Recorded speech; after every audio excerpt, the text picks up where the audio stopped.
जय सिया राम। आप सभी को मेरा प्रणाम। आइए आज के सत्संग में, आज के सत्संग का केंद्र बिंदु रहेगा हम अच्छे बुरे लोग की पहचान कैसे करें।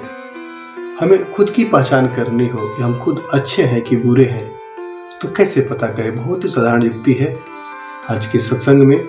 आज के सत्संग में हम प्रवेश करें इससे पूर्व 1 मिनट के लिए मैं अपने गुरु और विवेक के देवता गणेश जी को याद करूं। पवन तनय तुम एक आधारा, कथा कहूँ मैं मति अनुसार। वक्रतुंड महाकाय सूर्यकोटि समप्रभ, निर्विघ्नं कुरु मे देव।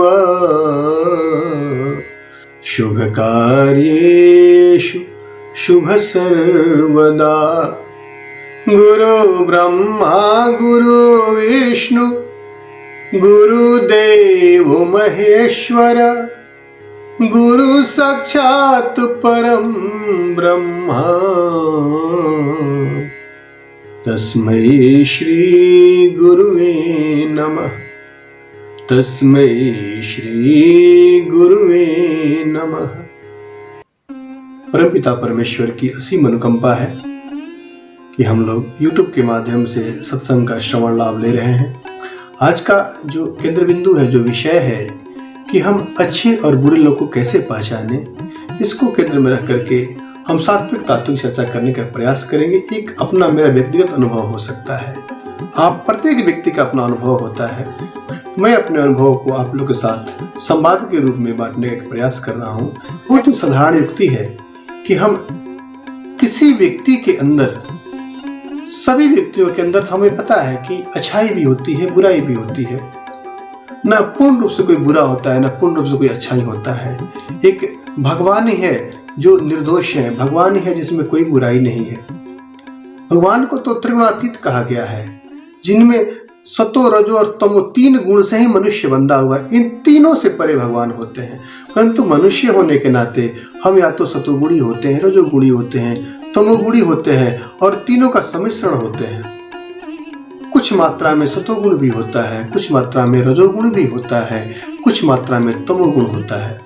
तो तीनों गुणों से हम बंधे होते हैं।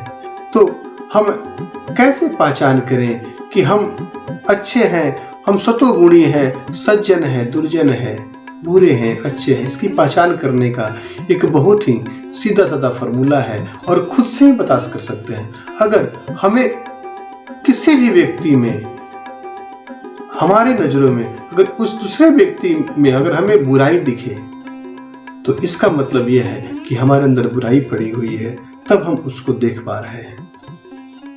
अगर हमें किसी व्यक्ति में अच्छाई दिखे, इसका मतलब हम अच्छे हैं। एक आश्चर्य कर सकता है हमें कि ये कैसे पता करें, लेकिन ये सत्य है। इस सत्य को नजरअंदाज ना करें।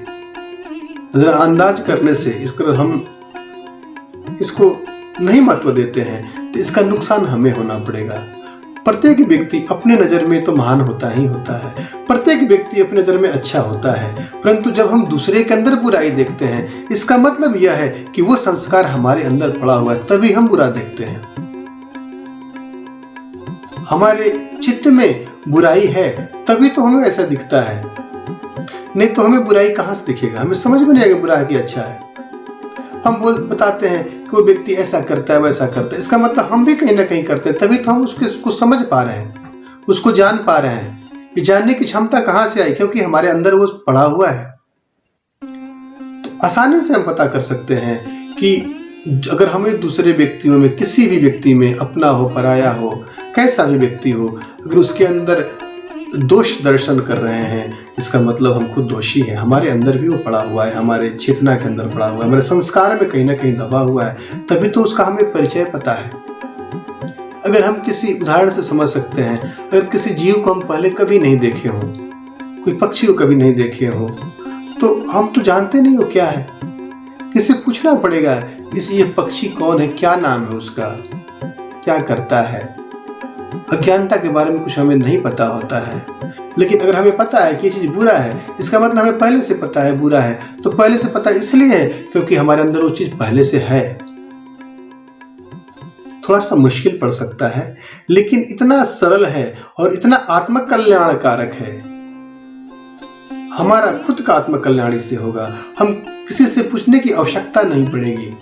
और उल्टा होता क्या है, जब हमें कोई हमारा दोष दर्शन करता है तो हम उल्टे उसे दुश्मनी कर लेते हैं, उसको अपना दुश्मन मान बैठते हैं, और ये घाटे का सौदा होता है।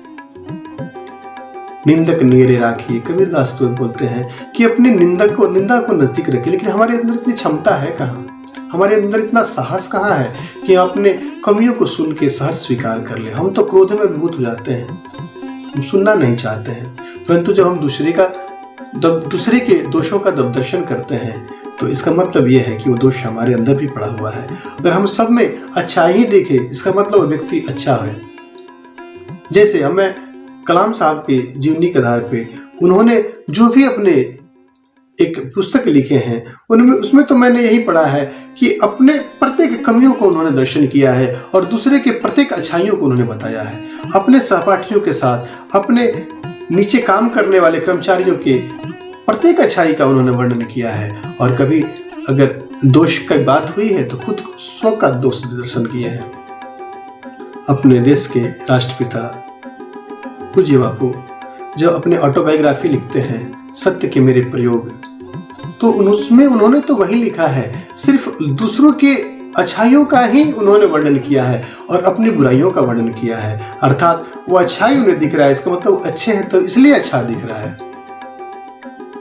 अगर बुराई है, अगर बुराई दिख रहा है, इसका मतलब हमारे अंदर बुराई संस्कार में पड़ा हुआ है। तो ऐसे जो भी महान विभूति हुए, उन्होंने सबका यही है। अगर हम उनके पुस्तक को पढ़ें, उनके जीवन चरित्र को पढ़ें, उनके एक एक वक्तव्य को देखें, तो अपने वक्तव्य में तो यही दिखाते हैं कि दुनिया सब अच्छा है। कबीरदास तो यही बोलते हैं कि मैं जो दूसरे में बुराई देखने गया तो मुझसे बुरा न कोई, बुरा जो देखन मैं चला, बुरा न मिलियो खोए, जो घर देखा आपनो तो मुझसे बुरा न कोई। तो हमें खुद में बुराई दिखे और दूसरे में अच्छाई दिखे, यह अच्छाई का प्रतीक है। ये प्रतिबिंब होता है, जो हमारे अंदर होता है वो बाहर हम दूसरे में दर्शन करते हैं। इस तरह हम अपने आप को खुद जांच सकते हैं कि हम किस लेवल में हैं और हमारी यात्रा कहाँ तक चल रही है, हम कितने अच्छे हैं, कितने बुरे हैं। जितनी गलतियां हम दूसरे में देख रहे हैं उतने हम बुरे हैं। जितनी अच्छाई दिखने लगे, हमारा नज़र साफ होने लगे, इसका मतलब हमारे अंदर दोष कम है, हम खुद अच्छे हैं। ऐसे हम पता कर सकते हैं। भगवान राम के जीवन चरित्र को हम देख सकते हैं, भगवान कृष्ण के जीवन चरित्र को देख सकते हैं। जो भी संत महात्मा हुए उनके जीवन चरित्रों को देखें, उन्होंने दुनिया में ईश्वर को ही दर्शन किया। गोस्वामी जी तो लिखते रामचरितमानस में, सिया राम में सब जग जानी, मानी नहीं जानी। दोनों में फर्क है। मान लेना अलग बात है और जान लेना, प्रत्यक्ष दर्शन करना क्यों जानना कहते हैं। जानना आत्म साक्षात्कार करना होता है। तो उन्होंने जाना कि सिया राम में सब जग जानी, कि सभी जगत में भगवान का दर्शन हो रहा है। इसका मतलब वो खुद भगवान तुल्य है। जिसको पूरी दुनिया भगवान मय दिखे वही व्यक्ति भगवान है। पूरी दुनिया गंदा खराब दिखे वो व्यक्ति ही खराब है। पूरी दुनिया राक्षस की जैसा दिखे तो इसका मतलब हमारे अंदर भी वो चेतना पड़ी हुई है। तो हम खुद इस चीज़ का अवलोकन करें और अपना मूल्यांकन करें और कोशिश करें कि हमारी यात्रा दिनोत्तर सत्य की तरफ बढ़े, हम भगवान में हो, आत्म से परमात्मा की तरफ आगे बढ़े। ऐसी भगवान के श्री चरणों में मेरा वंदन है कि हमारी मति सुमति ऐसे हो जाए ताकि हम ऐसा दर्शन करें, अपने जीवन को धन्य करें। आइए इस छोटे से संवाद के साथ आज के इस सत्संग को मैं यही विराम देता हूँ। आप सभी को मेरा प्रणाम। जय सिया राम।